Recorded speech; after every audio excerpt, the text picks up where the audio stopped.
In Brazil, we are now processing about $11 billion annualized. We are processing payments for dLocal, for Nuvei. So we are processing Amazon, Temu, Uber, Spotify, Nintendo. Bernardo Brites is the founder and CEO of Trace Finance, where he manages the payments for Amazon and Uber in Latin America. He believes we are at a societal tipping point where central banks have two choices: adopt stablecoins or die. So my thesis is that central banks around the world, they have to adopt stablecoins. They will lose $2. If we are going to sell this now, we're not going to be able to attempt the same thing in 3 years, right?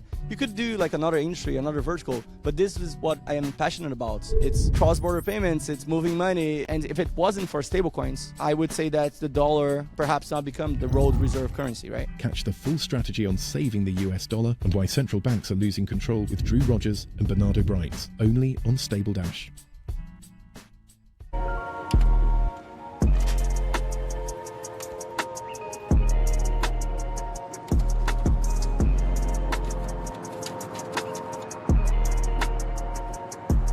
All right, we're here with Bernardo, founder and CEO of Trace Finance, really close friend, someone we've had many conversations before, but this is our first interview, so I'm really excited for this. Thanks for taking the time. Of course, glad that we finally made it. How many events have you been to in the last year? I'll start there. Maybe 80? 80? There's no way. Not counting like major events, of course, but Money 2020, Token 2049. I was in all the ones in New York as well. You're based in New York now. You moved there. Yeah, since February. Okay. Because of something that you have followed, right? The fundraising later in the year. A big year for you guys. Give us the quick elevator pitch on Trace, your role there, the influence and impact you guys have in Brazil right now, and then bring us into this current moment with some of the news you guys have to share. Yeah, so Trace, we are the stablecoin infrastructure, the backbone for stablecoin payments, and generally cross-border payments companies in Brazil and now Latin America as well. So in Brazil, we are now processing about $11 billion annualized. We are processing payments for dLocal, for Nuvei, but also by extension, we ended up processing all the major e-commerce players, travel, mobility, video games. So when I was younger, I would play a bunch of League of Legends, right? And now I get to make revenue out of Riot Games because they process payments with some of our customers. So we are processing Amazon, Temu, Uber, Spotify, Nintendo, and a bunch of other amazing companies that we all love. At least I do.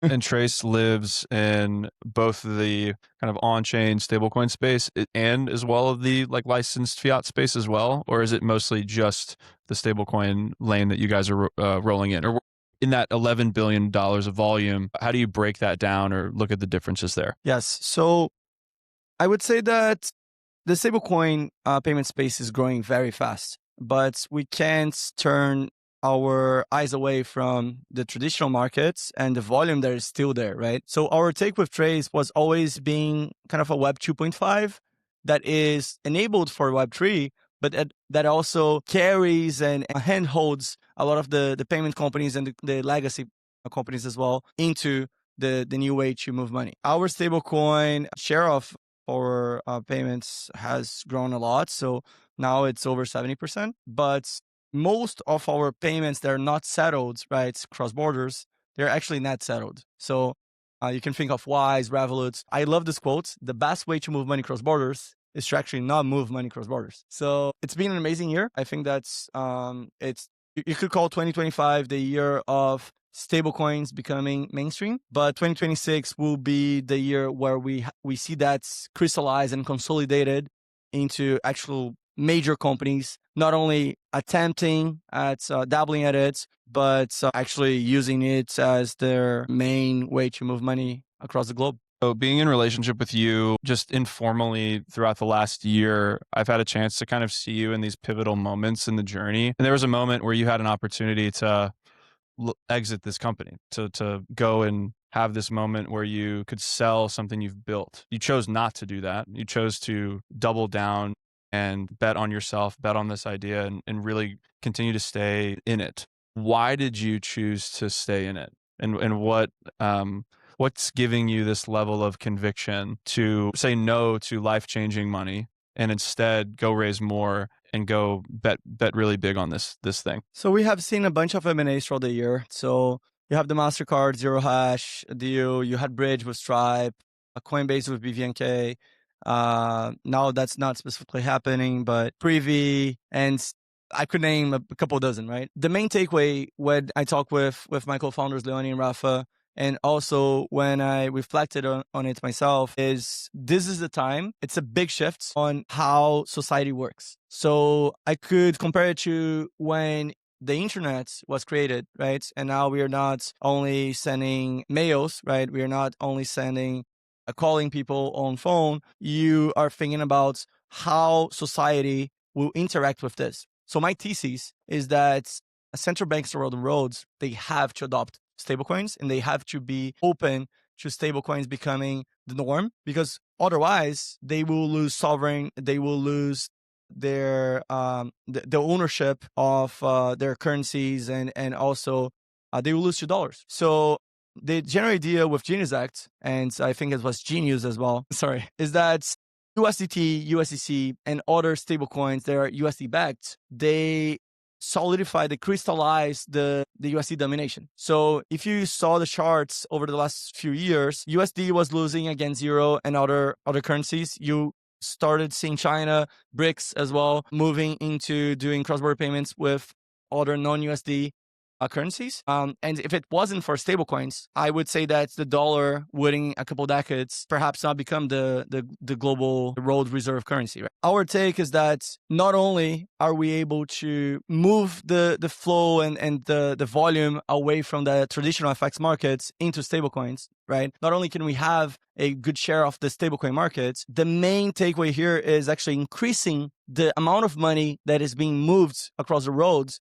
Because now, if someone from Asia wants to import coffee from Brazil, it's fairly easy, right? It's not going to take 3 days. You're not going to have a local bank in Brazil because of capital controls, right? Brazilian real is a currency that is confined to only Brazil. So you need to have the other end of the transaction taking care of FX, taking care of all the bureaucracy. So our take is the Central Bank of Brazil should love us when we are launching a Brazilian real-backed stablecoin, because we are going to enable more exports being done from Brazil, more imports being done to Brazil. We are going to enable the economy of the country, right? And I could say the same for a lot of other stablecoin, local stablecoin issuers around the world, if they are well executed, in a way that the governments shouldn't fight against it. They should actually support it, because it's going to end up benefiting the population and the country as a whole. For you guys to go really deep in Brazil, you've mentioned that you've partnered specifically with a couple banks, like exclusively. Talk a little bit about the important decisions you've made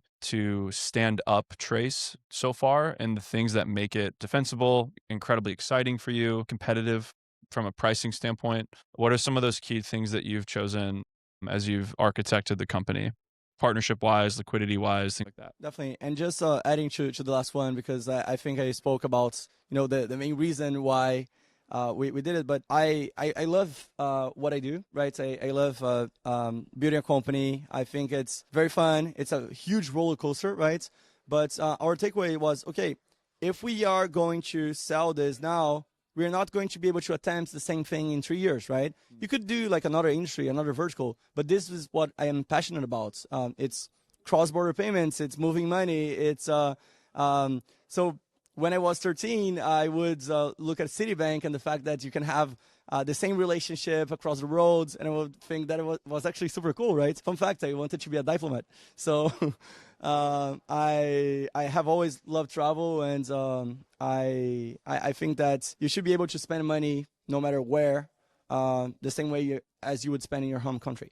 So what we built in Brazil was, I would call it amazing in the sense that we were able to become the best of both worlds. We have the infrastructure of a regulated bank, but we also have the flexibility of a crypto company that is doing third-party payments, that is doing ramps of ramps, and really dealing with stablecoins where banks are usually not comfortable doing. So that enables us to get behemoths like the local. Now we are talking with some of the largest companies of the world.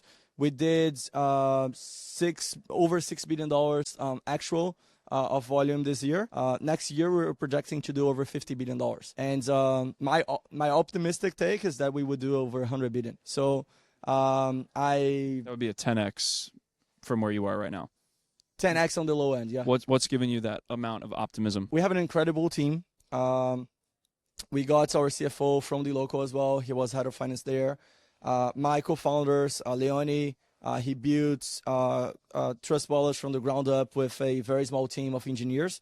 So he built it from 150,000 users to over 30 million users, and now Trust Wallets has over 100 million users. I really believe in what they do, but I also believe in myself, and I think you have seen the hustle as well, and I really love it. So when you love doing it, it's not an effort for me to actually, be here, talk with everyone. We have amazing investors and a roster that is going to really prop us up to new heights.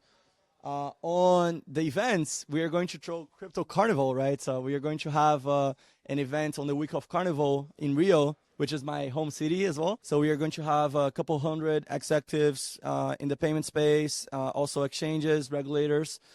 And I would say that we are also going to launch a stablecoin around Brazilian real.